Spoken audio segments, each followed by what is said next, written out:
The power of tongue is real అండి. మీ నాలుక ఒక నిజాన్ని క్రియేట్ చేయగలదు. కాబట్టి stop saying I'm depressed, I'm broken, నాకు చేత కాదు, నేనేమి చేయలేను, నేనంత కేపబుల్ కాదు, ఐఎమ్ నాట్ సక్సెస్ఫుల్, ఇలాంటివి అనుకోవటం మానేసి అర్జెంటుగా start saying I'm successful, I'm learning, I'm growing, నేను బాగున్నాను, అంతా బాగుంటుంది, ఇలాంటివి అనుకోండి. అంటే speak life into your self.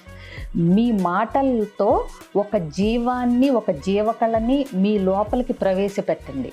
ఎందుకంటే మీ నాలుక ఏం మాట్లాడుతుందో మీ బుర్ర అది గ్రహించి గమనించి దాన్ని నిజం చెయ్యాలనుకుంటుంది. కాబట్టి always try to speak positive with your tongue.